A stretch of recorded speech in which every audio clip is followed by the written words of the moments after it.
ધોરણ 11ના વાલા વિદ્યાર્થી મિત્રો, Om group of school Rajula કુંભારિયાથી અજય શ્રીવાસ્તવ, બાયોલોજી શિક્ષક, ઓનલાઈન અભ્યાસમાં આપ સૌનું સ્વાગત કરું છું. અગાઉ આપણે લેસન નંબર 18 કે જેની અંદર છેલ્લે લસિકા એટલે કે પેશી જળ અને પરિવહન માર્ગ એની ચર્ચા કરી. આજે આપણે માનવ પરિવહન તંત્ર એનો અભ્યાસ કરીશું. તો માનવ પરિવહન તંત્ર, જેને બીજા શબ્દોમાં કહીએ તો એને રુધિરાભિસરણ તંત્ર પણ કહેવામાં આવે છે.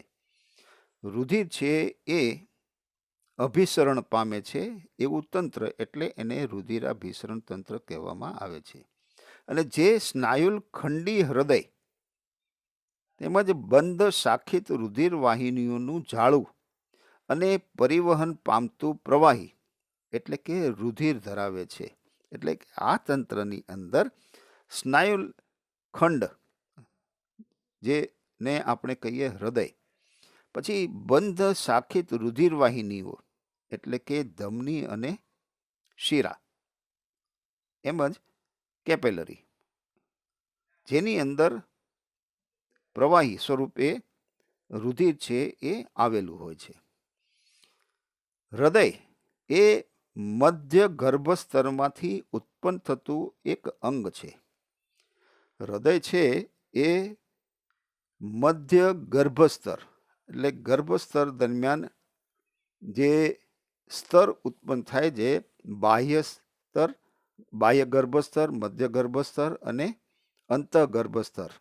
તો આ હૃદય છે એ મધ્ય ગર્ભસ્તરમાંથી ઉત્પન્ન થાય છે, જે ઉરસી ગુહા એટલે કે છાતીના પોલાણમાં ઉરસી ગુહામાં ગોઠવાયેલ છે. અને જે બે ફેફસાની વચ્ચે સાધારણ ડાબી તરફ જોવા મળે છે. તે આપણી બંધ મુઠ્ઠી જેટલા કદનું હોય છે. આપણે આપણી મુઠ્ઠી બંધ કરીએ અને એની જે સાઈઝ થાય એટલું આપણું હૃદય હોય છે. એનું કદ, આપણા હૃદયનું કદ આપણી મુઠ્ઠી જેટલું હોય છે. અને તે બેવડી પટલમય કોથળી, જેને પરિહૃદ આવરણ કહેવામાં આવે છે, એના દ્વારા એ રક્ષિત હોય છે. એટલે કે હૃદયની આસપાસ બેવડી પટલમય એક કોથળી હોય છે, જેની અંદર જેને પરિહૃદ આવરણ કહેવામાં આવે છે, એની અંદર આ રક્ષિત હોય છે. એટલે કે હૃદયની આજુબાજુ જે આવરણ આવેલું છે એને પરિહૃદ આવરણ કહેવામાં આવે છે, જેમાં પરિહૃદ જળ આવેલું હોય છે. પરિહૃદ આવરણની અંદર પરિહૃદ જળ આવેલું હોય છે. અને આપણા હૃદયની અંદર 4 ખંડ જોવા મળે છે, એટલે કે તે ચતુષ્ખંડી છે. 2 તુલનાત્મક રીતે નાના, જે ઉપરની બાજુએ આવેલા છે, એને કર્ણક કહેવામાં આવે છે.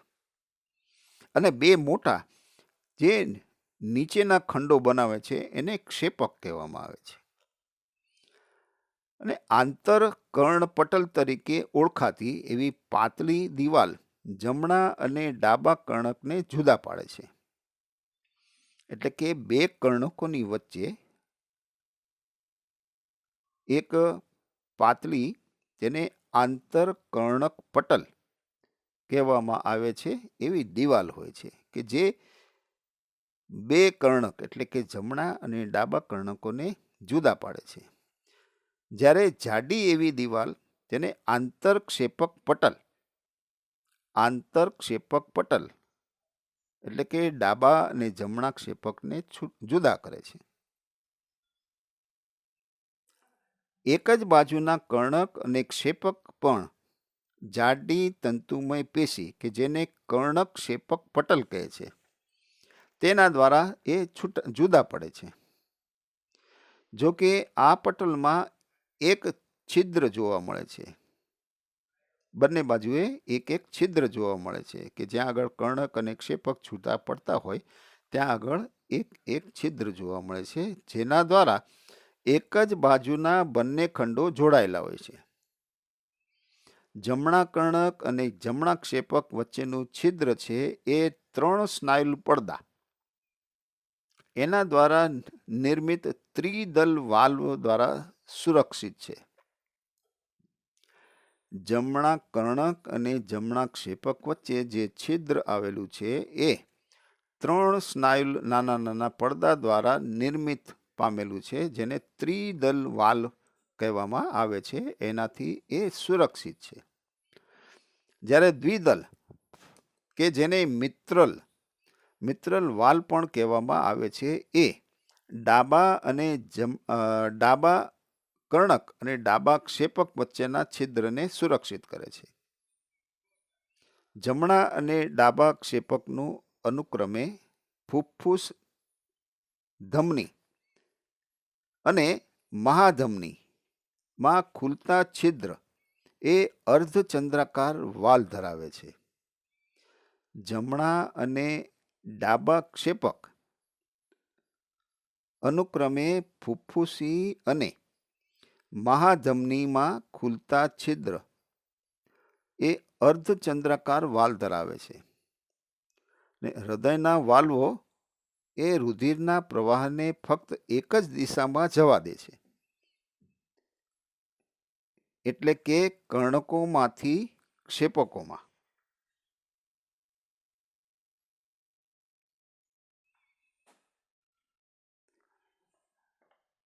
કર્ણકોમાંથી ક્ષેપકોમાં અને ક્ષેપકોમાંથી ફુફ્ફુસ ધમની અને મહાધમનીમાં આ વાલ્વો રુધિર પ્રવાહને પાછો ફરતા રોકે છે. એટલે પ્રવાહ છે એ રુધિરનો એક જ તરફ વહે, બીજી તરફ ન વહે. એટલા માટે આ બધાય વાલ્વની ગોઠવણી જોવા મળે છે. અહીં આપેલી આ આકૃતિ દરેકે પોતપોતાની નોટબુકની અંદર દોરીને એને નામ નિર્દેશન કરવા. આ આકૃતિ બહુ મહત્વની છે. જો આ આકૃતિ આપણને સમજાશે કે દોરીને તમે એના નામ નિર્દેશન કરશો તો આ સંપૂર્ણપણે આ ટોપિક છે એ તમને સમજવામાં સરળ થઈ જશે. એટલે દરેકે પોતપોતાની નોટબુકમાં આ આકૃતિ અચૂક દોરવી.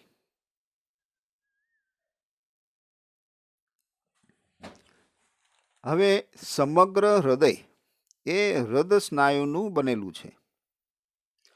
ક્ષેપકોની દિવાલ કર્ણકોની સાપેક્ષમાં એટલે કે સરખામણીમાં એ વધુ જાડી જોવા મળે છે. વિશિષ્ટ હૃદ સ્નાયુ એટલે કે હૃદયના સ્નાયુ કે જેને ગાંઠ પેશી કહે છે. વિશિષ્ટ હૃદ સ્નાયુ કે જેને આપણે ગાંઠ પેશી કહે છે તે પણ હૃદયમાં વેચાયેલ છે. આ આકૃતિ જોશો એટલે તમને ખ્યાલ આવશે કે વિશિષ્ટ પ્રકારના હૃદ સ્નાયુ છે કે જેને આપણે ગાંઠ પેશી કહીએ છીએ એ હૃદયમાં કઈ રીતે વેચાયેલું છે.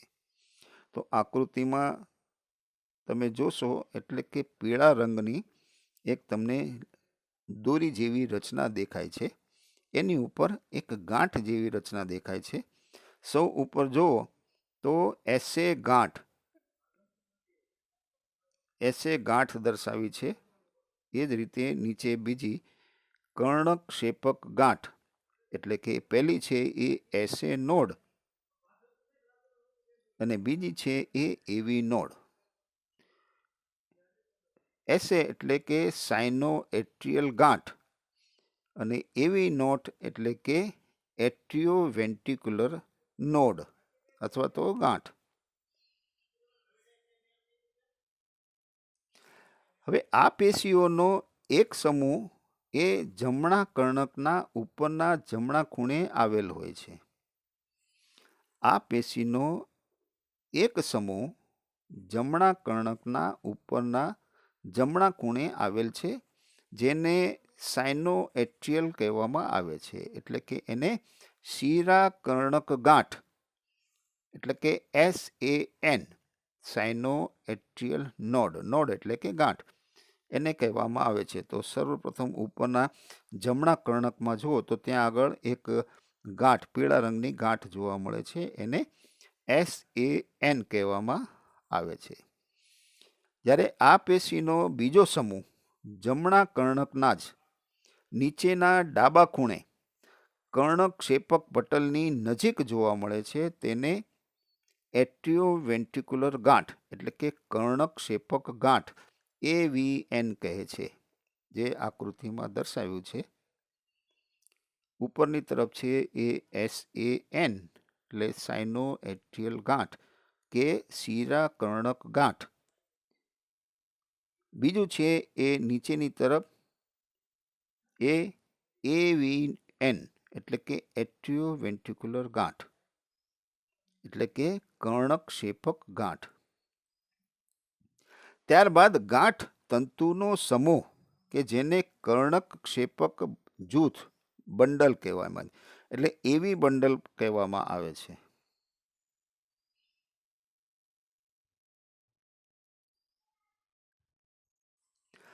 આંતરક્ષેપક પટલના ઉપરના ભાગમાં AVN થી પ્રારંભ થાય છે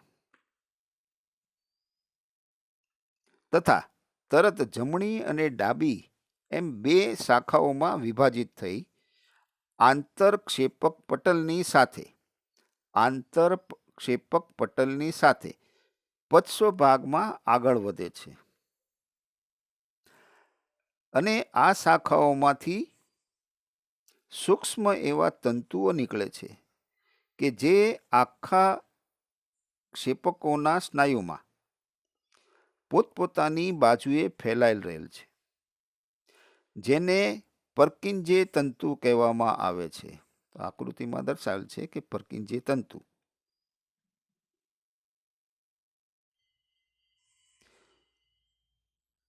તેમજ જમણા અને ડાબા જૂથ સહિત આ તંતુઓ હિસ્સ જૂથ તરીકે ઓળખાય છે. ગાંઠ સ્નાયુ બાહ્ય ઉત્તેજના વગર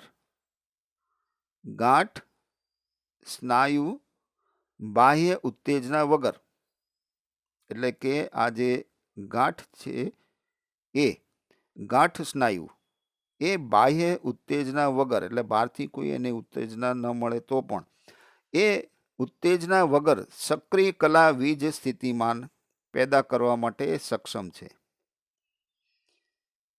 બહારથી કોઈ પણ ઉત્તેજના ન મળે તો પણ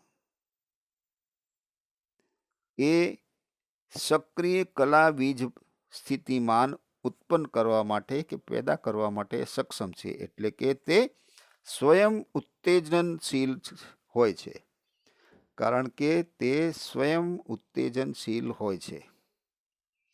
તેમ છતાં 1 મિનિટમાં ઉત્પન્ન થતા સક્રિય કલા વીજ સ્થિતિમાનની સંખ્યા ગાંઠ તંત્રના વિવિધ ભાગોમાં જુદી જુદી હોય છે. SAN મહત્તમ સંખ્યામાં સક્રિય કલા વીજ સ્થિતિમાન પેદા કરી શકે છે, એટલે કે 70 થી 75 વખત 1 મિનિટમાં, અને હૃદયના લયબદ્ધ સંકોચનનો પ્રારંભ કરે છે.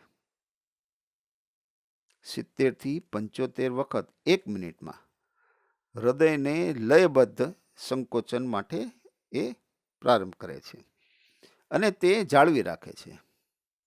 તેના માટે તેને ગતિ પ્રેરક જેને પેસમેકર કહેવામાં આવે છે, એટલા માટે તેને ગતિ પ્રેરક કહેવામાં આવે છે. આપણું હૃદય સામાન્ય રીતે 1 મિનિટમાં 70 થી 75 વખત ધબકે છે, જેને આપણે સરેરાશ કહીએ કે એ 72 વખત ધબકે છે, જેને પેસમેકર કહેવામાં આવે છે. એટલે કે SAN છે એ સ્વયં સક્રિય કલા વીજ સ્થિતિમાનને ઉત્પન્ન કરી શકે છે, જેથી કરીને હૃદયના ધબકારા 70 થી 75 1 મિનિટમાં થાય છે. એટલા માટે એને ગતિ પ્રેરક એટલે કે અંગ્રેજીમાં એને પેસમેકર કહેવામાં આવે છે. તો આ હતું એ માનવ હૃદયની આકૃતિ અને એની અંદર થતું પરિવહન તંત્ર, કે જેમાં 2 કર્ણક અને 2 ક્ષેપક, એ ઉપરાંત એસે અને એવી નોડ.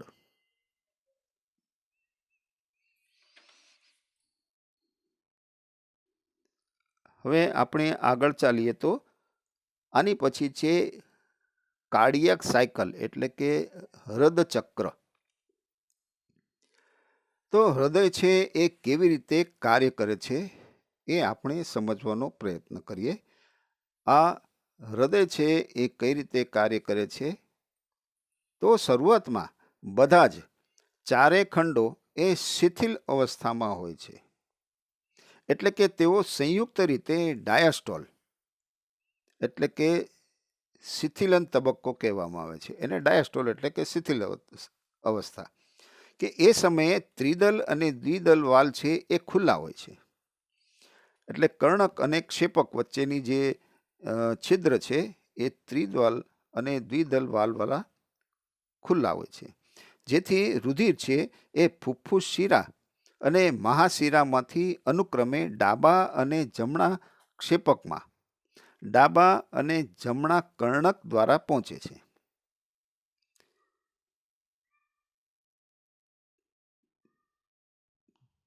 રુધિર ફુફ્ફુસ શિરા અને મહાશિરામાંથી ડાબા અને જમણા ક્ષેપકમાં, ડાબા અને જમણા કર્ણક દ્વારા પહોંચે છે. એટલે કે ફુફ્ફુસ શિરા છે એ ડાબા અને મહાશિરા છે એ જમણા ક્ષેપકમાં આવે છે, ડાબા અને જમણા કર્ણક દ્વારા. આ તબક્કે અર્ધચંદ્રાકાર વાલ્વ બંધ હોય છે અને SAN એટલે સાઇનોએટ્રિયલ નોડ, કે જેને આપણે શિરા કર્ણક ગાંઠ કહીએ છીએ, એ સક્રિય કલાવીજ સ્થિતિમાન ઉત્પન્ન કરે છે કે પેદા કરે છે, જે બંને કર્ણકોને ઉત્તેજિત કરી કર્ણકોનું એક સાથે સંકોચન કરે છે, જેને સિસ્ટોલ કહેવામાં આવે છે. આ ક્રિયાથી રુધિરનો પ્રવાહ એ ક્ષેપકમાં આશરે 30% વધે છે. ક્ષેપકમાં સક્રિય કલાવીજ સ્થિતિમાનનું સંચાલન છે એ AVN અને AV જૂથ દ્વારા થાય છે. AVN એટલે એટ્રિયોવેન્ટ્રિક્યુલર નોડ અને AV એટલે કે કર્ણક ક્ષેપકની અંદર જોવા મળતું જૂથ, તેને બંડલ, એવી બંડલ કહેવામાં આવે છે, એના દ્વારા થાય છે, જ્યાંથી હિસના જૂથ તેને સમગ્ર ક્ષેપકના સ્નાયુ સુધી પહોંચાડે છે, જેના કારણે ક્ષેપકના સ્નાયુઓ છે એ સંકોચન પામે છે.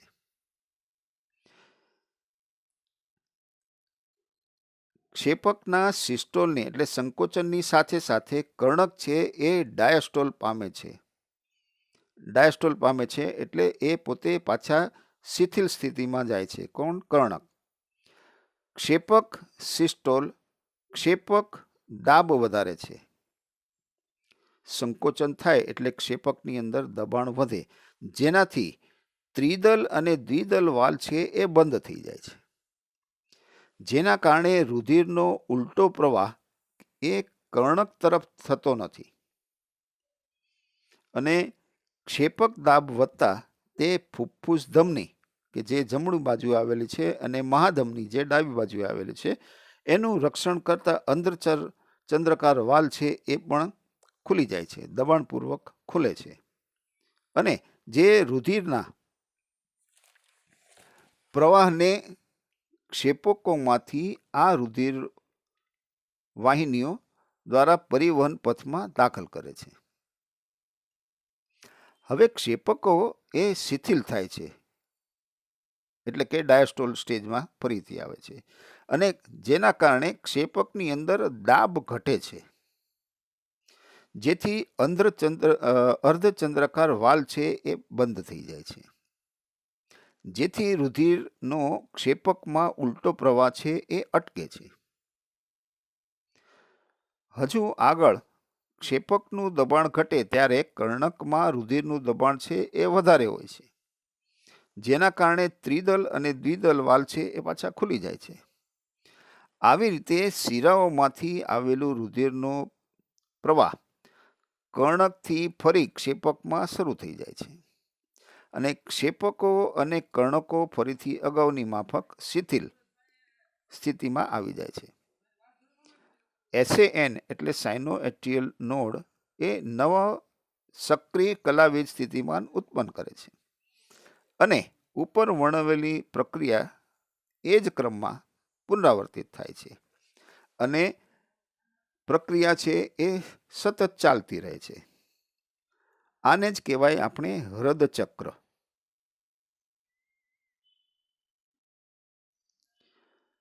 હવે આ હૃદયની પરંપરાગત ઘટના કે જે ચક્રી રીતે પુનરાવર્તિત થાય છે, જેને આપણે હૃદચક્ર કહીએ છીએ, અને તેમાં કર્ણક અને ક્ષેપકોનું સિસ્ટોલ અને ડાયસ્ટોલ સમાવિષ્ટ છે.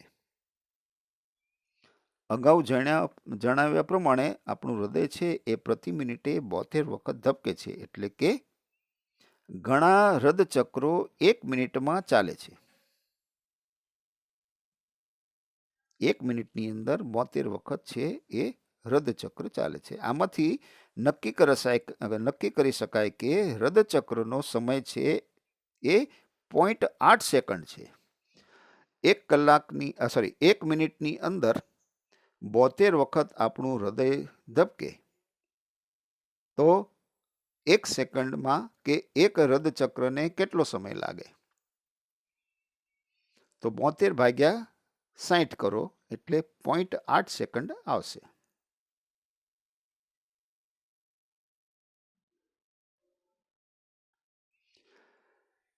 હૃદચક્ર દરમિયાન દરેક ક્ષેપક આશરે 70 મિલીલીટર રુધિર બહાર ધકેલે છે.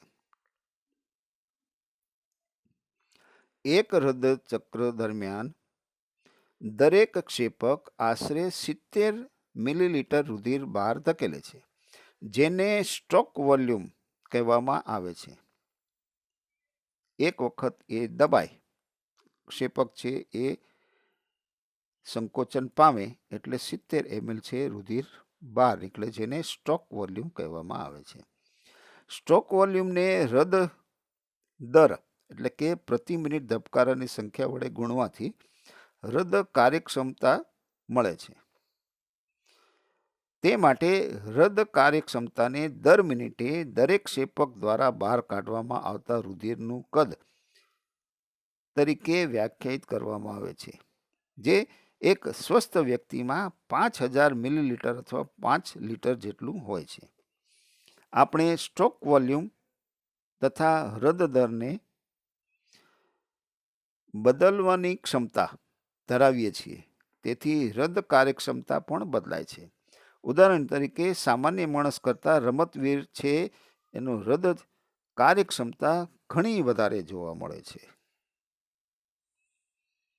હવે દરેક હૃદચક્ર દરમિયાન 2 મહત્વપૂર્ણ અવાજ ઉત્પન્ન થાય છે, જેને સ્ટેથોસ્કોપ દ્વારા સહેલાઈથી સાંભળી શકાય છે.